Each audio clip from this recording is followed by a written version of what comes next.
Welcome to the first test academy. So আজকে একটা বীজগণিতের ধামাকা ক্লাস নিয়ে চলে এসেছি। এই ধরনের প্রবলেমগুলো তোমরা জানো, হয়তো অনেক জায়গায় করেছো, বাট হয়তো তোমরা না আজ পর্যন্ত সূত্রগুলো হয়তো জানো কিন্তু মাথায় হয়তো নেই। বাট আজকের এই ভিডিওটা দেখে যদি নাও পুরোটা সম্পূর্ণ, তাহলে আমি সত্যি বলছি আজকে তোমাদের ভিতরে মাথার ভিতরে পুরো ঢুকিয়েই ছাড়বো, সূত্রগুলো মুখস্থ করারও দরকার পড়বে না, এরকমটা হয়ে যাবে। তবে ভিডিওটা প্রথম থেকে শেষ পর্যন্ত দেখবে। আর এই ধরনের প্রবলেম যদি আজকের পর আসে তো তোমরা একদম কি বলবে যে ফাটিয়ে দিবে, জাস্ট কয়েক সেকেন্ডের মাধ্যমে দেখে করে ফেলবে। বোঝা গেছে? তো এই ধরনের প্রবলেম নিয়ে অনেকের অনেক ধরনের সমস্যা, অনেক কিছু হয়, বাট আজকের পথে কোনো সমস্যা কোনো রকম এরকম একটা ডাউট থাকবে না। তো আজকের এটা এই ধরনের, আজকে আমরা কি করলাম যে কি প্লাস ধরে নিয়ে আসলাম, যদি মাইনাস থাকতো পরবর্তী ক্লাসে আমরা কিন্তু মাইনাস ধরে নিয়ে আসবো। তো চলো তাহলে আজকে আমরা ক্লাসটা শুরু করি। আর ক্লাসটা অবশ্যই তোমরা প্রথম থেকে শেষ পর্যন্ত দেখবে, তাহলে কিন্তু শিখতে পারবে। দেখো, এই ধরনের প্রবলেম যদি থাকে, আমরা কিন্তু অনেক অঙ্ক করেছি, তোমরা অনেক শুনেছো যে কি হ্যাঁ এই যে এখানে আছে এক্স প্লাস 1/x সমান আছে 3, তাহলে আমরা যদি x square plus 1/x square বের করি, তাহলে কিছুই করি না, আমরা এটার স্কোয়ার নিয়ে নিই, -2 করে দিই, তাহলে এটা 9 - 2 সমান হচ্ছে 7। কিন্তু পরীক্ষায় এটা আসে না, তাই তো? খুব রেয়ার কেসে দেখা যায় যে আসে না, আসে। কিন্তু আমাদের পরীক্ষা এই ধরনের আসে, এই ধরনের আসে, এই ধরনের আসে বা এই ধরনের আসে, তো তখন আমরা কি করব?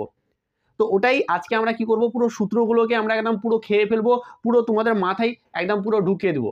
ঠিক আছে? আমরা বলছি যে কি দেখো, এইখানে যেই প্রবলেমটা আমি করলাম, আমি যদি x³ প্লাস 1/x³ করি, তাহলে আমরা কি বলবো? আমরা বলে দেবো কিছুই নাই, এটা হয়ে গেল তোমার 3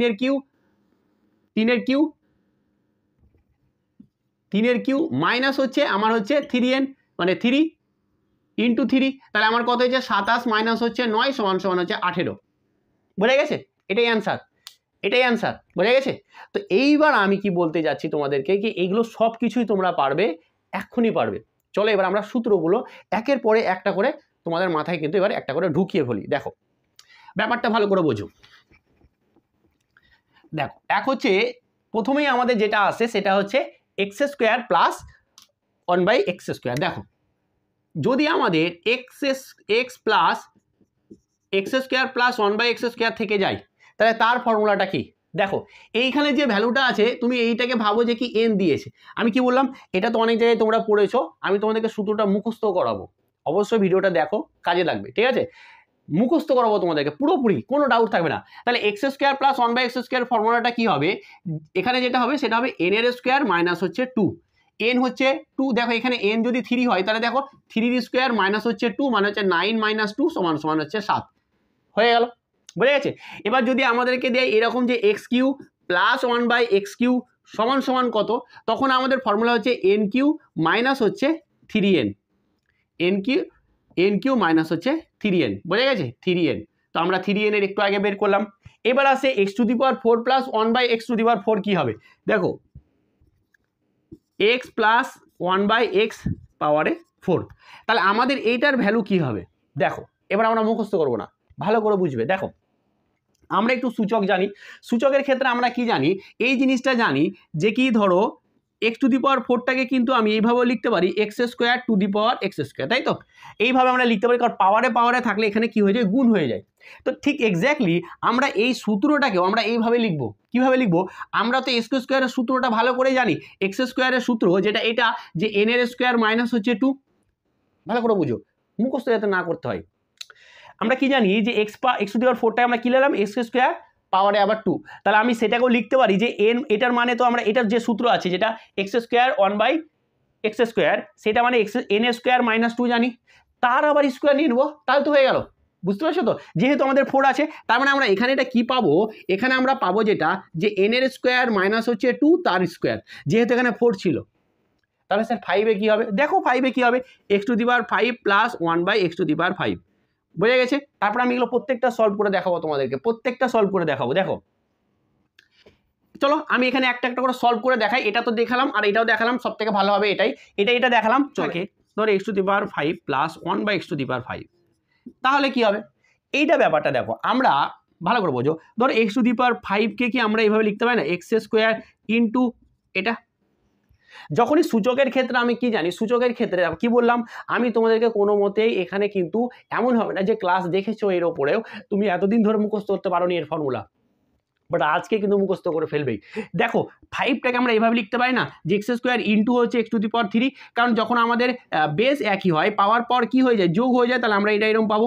তার মানে কি এক্স স্কোয়ারের ফর্মুলা গুণিত কি এক্স স্কোয়ারের ফর্মুলা গুণিত হচ্ছে আমার কিউবের ফর্মুলা ফেলবো, তাহলে কিন্তু আমার হয়ে যাবে। বুঝতে পেরেছো? তাহলে দেখো আমাদের কি হয়ে যাবে এখানে দেখো এন এর স্কোয়ার মাইনাস 2, এটা কি হয়েছে, এটা হচ্ছে এক্স স্কোয়ার ফর্মুলা। আর এটা কি হয়ে যাবে আমাদের এন কিউ মাইনাস হচ্ছে 3n, এটা কি হয়ে গেল আমাদের এটা হয়ে গেল আমাদের কিসের ফর্মুলা, কিউবের ফর্মুলা। জাস্ট এটা করলাম, তো তার সাথে জাস্ট আমরা কি করব, এন মাইনাস করে দেবো, বাস হয়ে গেল, আর কিচ্ছু নাই। এনটাকে মাইনাস করে দেবো, তাহলে কিন্তু আমাদের হয়ে যাবে। ক্লিয়ার? দেখো এবার আমি যদি এইখানে 3 ধরে যদি আমার প্রবলেমটা এটা যদি সলিউশন বের করে যদি সলভ করি, তাহলে কীরকম বেরিয়ে আসবে দেখো। চলো আমি এখানে একটু করছি, সূত্রগুলো যেভাবে করাচ্ছি মাথায় ঢুকাবার চেষ্টা করো, দেখবে মুখস্থ করতে লাগবে না। ওই কারণে আমি তোমাদেরকে নিয়ে আসলাম, অনেকে মুখস্থ করেছে এতদিন ধরে, বাট আজকের পর হয়তো আর ভুলবে না, ঠিক আছে? আজকের পর হয়তো ভুলবে না, ঠিক আছে? দেখো এইখানে দেখো এটার মান তো আমরা 7 পেয়েছিলাম, বসিয়ে দিলাম। এটার মানও আমরা পেয়েছিলাম 18, ঠিক তো পেয়েছিলাম। আর এটা মাইনাস এন মানে হচ্ছে -3, কারণ 3 দিয়ে করছি। তাহলে দেখো এটা হয়ে গেল আমার কত, 126 মাইনাস 3 সমানই হয়ে গেলে 123। তাহলে আমার এটার মান কত হয়ে গেল, 123। বুঝে গেছে? আমি মান বের করে এখনই দেখালাম, তাই আমি এটা বসিয়ে দিলাম। বুঝে গেছে? এতটাই সহজ, আর এতটা সহজভাবে কিন্তু তোমরা করতেও পারবে, কোনো রকম কঠিন, কোনো রকম এখানে জটিলতা কিছু নেই, ঠিক আছে? দেখো তাহলে আমরা কিন্তু এখানে 5 পর্যন্ত ফর্মুলা যে এলাম। এরপরে যদি 6, স্যার 6 এলে কীভাবে করব, চলো এটা যদি 6 থাকে তাহলে কিভাবে করব, কিচ্ছুই নেই। দেখো 6টা আমরা এভাবে কি লিখতে পারি না, দেখো এরকম করে কি লিখতে হয় না, কিউ আছে তার আবার স্কোয়ার আছে, এটাই লিখতে হয় না। দেখো যখন এরকম থাকবে তখন কি এটা কি হয়ে যায়, পাওয়ারে এখানে গুণ হয়ে যায়, এটা তো আলটিমেট 6ই হয়ে চলে আসবে। তাহলে আমরা কি করব, এই যে 3 যে আমরা ফর্মুলা আছে, দেখো এক্স টু দি পাওয়ার 3 এর ফর্মুলাটাকে নিব, এস কিউ মাইনাস 3n, তার কি নিব, তার স্কোয়ার নিব, হয়ে গেল। এবার কি করব, এটা থেকে আমি -2 করে দেবো, বাস। যেহেতু আমার স্কোয়ারের ফর্মুলা আসছে, স্কোয়ারের ফর্মুলা হলেই তো -2 হবে, -2 হচ্ছে স্কোয়ার হলেই, তাহলে আমরা এটার কি করলাম, স্কোয়ার নিলাম, -2 করে দিলাম, হয়ে গেল।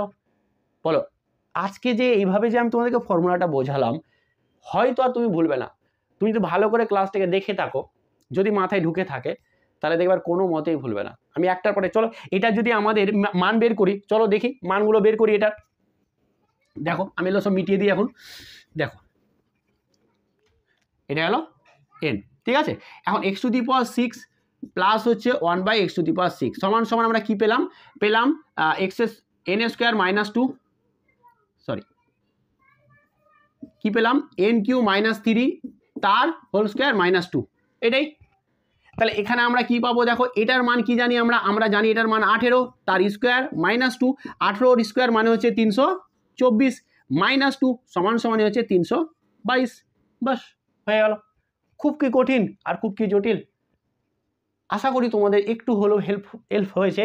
আর এইভাবে এই 1 নম্বর, এই 2 নম্বর, 3 নম্বর, 4 নম্বর, 5 নম্বর আমরা কিন্তু অনেক করে ফেললাম। এরপরেও যদি 8 থাকে, 8ও আমরা করতে পারবো, 8এরও আমরা করতে পারবো, ঠিক আছে? 8এরও কোনো ব্যাপার নেই, x টু দি পাওয়ার 4 তার আবার স্কোয়ার করে দিবে, তাহলে কি হয়ে যাবে, এই যে 4 আছে এটা হবে, তারপরে আবার স্কোয়ার হয়ে যাবে, এটা হবে, তার আবার স্কোয়ার হয়ে যাবে, মাইনাস হয়ে যাবে 2। তো এইভাবে তোমরা করতে পারো।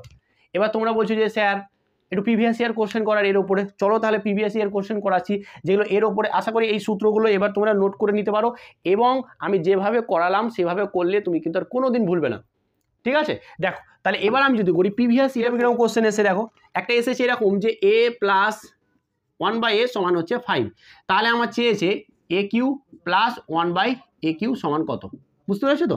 এটার মান কত, এটার মান কি আমাকে আর বলতে হবে, বলো?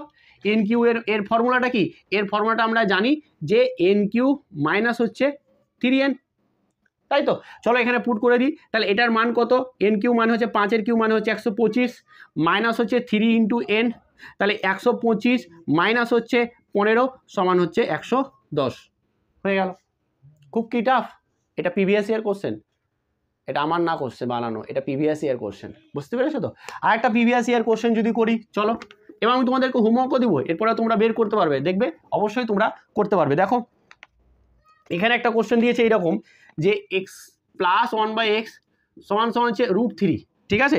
দেন বলেছে যে x Q plus 1/x Q এর মান কত, দেখো এটার ভ্যালু দিয়েছে। খুব কি টাফ? একদমই টাফ নয়। আমরা কি জানি? আমরা জানি এন কিউ মাইনাস হচ্ছে 3n, বাস এতটুকুই জানি। চলো তাহলে এন মানে হচ্ছে √3 তার কিউ, ঠিক আছে, মাইনাস হচ্ছে 3 ইন্টু এন, বাস। এইবার এইখানটায় তোমরা অনেকে কি করতে পারবে না, তাই তো? দেখো এইখানটা আমি একটু বুঝিয়ে, দেখো √3, ঠিক আছে, তার মানে কি জানি রুট পাওয়ারে হচ্ছে 1/2, এতটুকু তো বুঝতে পেরেছো? দেখো তাহলে এটাকে আমি লিখলাম 1/2, এর পাওয়ারে কি দিলাম 3, মাইনাস হচ্ছে √3, বুঝে গেছে? এইবার দেখো আমরা কি করি, এর পাওয়ারে যদি আমি 3 দিই তাহলে কি হবে, এটা হয়ে যাবে 3 আর এটা হবে 3/2, তাই তো? গুণ হয়ে গেল, ওপরে 2টা বসে যাবে, 3টা বসে যাবে, গুণ হলে তো এরকম হয়ে যাবে। এবার এইটাকে কি আমরা এইভাবে লিখতে পারি না? ভালো করে বুঝবে, এখানে বুঝাচ্ছি। এটা কি ভালোভাবে আমি এইভাবে লিখতে পারি না যে 1 ইন্টু 1/2? কেন করলাম? কারণ যখন বেস একই হয়ে যায়, এটাকে বেস বলে, নিধান বলে বাংলাতে, এই যে 3 3 যখন একই হয়ে যায় তখন পাওয়ারগুলো কি হয়, যোগ হয়ে যায়। এবার দেখো 1 প্লাস 1/2 করলে দেখো 3/2 আসবে, বুঝতে পেরেছো তো? 3/2 চলে এলো, তাহলে 3/2 যদি চলে আসে তাহলে তো হয়ে গেল, তাই না? এটা তো 3 থাকলোই, আর 1, এই যে 3 এর পাওয়ারে 1/2 মানে তো হচ্ছে √3, একটু আগেও লিখলাম। তাহলে এটা যদি আমরা পেয়ে যাই, এটা কি পেলাম যে 3√3 মাইনাস হচ্ছে 3√3, তাহলে কি 3√3 কেটে গেল, সমান কত আমার 0 হয়ে গেল। এটা হয়েছে আমাদের দিস ইজ অ্যান্সার, বুঝতে পেরেছো তো? এইভাবে ভেঙে ভেঙে হবে। কেমন হলো? এবার আমি তোমাদেরকে একটা প্রিভিয়াস ইয়ার কোশ্চেনেরই একটা হোমওয়ার্ক দিচ্ছি তোমাদেরকে। তোমরা কি করবে, তোমরা কিন্তু কমেন্টের মাধ্যমে এটার অ্যান্সার জানাবে। দেখো আমি যেভাবে করালাম একটুখানি যদি বুঝে থাকো, আজ মনে হয় যে কি হ্যাঁ স্যার বোঝাতে পেরেছেন এবং আমার মাথায় ঢুকে গেছে, তাহলে কিন্তু তোমরা কি করবে, তোমরা অবশ্যই একটু কমেন্ট করে জানাবে যে কেমন লাগলো, এবং এর উত্তরটা কিন্তু কমেন্ট করে জানাবে, ঠিক আছে? চলো আমি যদি x প্লাস 1/x সমান সমান যদি আমার 7 হয়, ঠিক আছে, 7 হয়, তাহলে 1 নম্বর বের করবে যে x² প্লাস হচ্ছে 1/x² সমান কত হবে। দ্বিতীয় হবে যে x⁴ প্লাস হচ্ছে 1/x⁴ সমান কত, এবং তৃতীয় হচ্ছে x⁶ প্লাস হচ্ছে 1/x⁶ সমান কত। এই তিনটে অবশ্যই তোমরা কি করবে, কমেন্ট করবে। কমেন্ট করে কিন্তু অ্যান্সারটা অবশ্যই তোমরা জানাবে। আর আজকে যে ট্রিক্সে আমি করালাম, তোমরা কি সূত্রগুলো মাথায় ঢুকাতে পারলে সেটাও কমেন্ট করে জানাবে, ঠিক আছে? তো আজকে এখানেই, এবং আমি এরপরে মাইনাস দিয়ে যদি থাকে, ধরো মাইনাস দিয়ে আছে, তখন আমরা কিভাবে করব, ঠিক আছে? তখন কিন্তু আমরা পরের দিন আবার এর উপরে ক্লাস নিয়ে আসবো। তো আজকে ক্লাসটা এখানেই, ভালো থেকে ভালোভাবে পড়াশোনা করো, আর অবশ্যই ক্লাসটাই কমেন্ট করে জানাবে যে কেমন হলো। এটা হয়ে গেল তোমাদের হোমওয়ার্ক, দরকার স্ক্রিনশট নিয়ে নাও, অবশ্যই করে তোমরা কমেন্ট করে জানাবে। আমি কিন্তু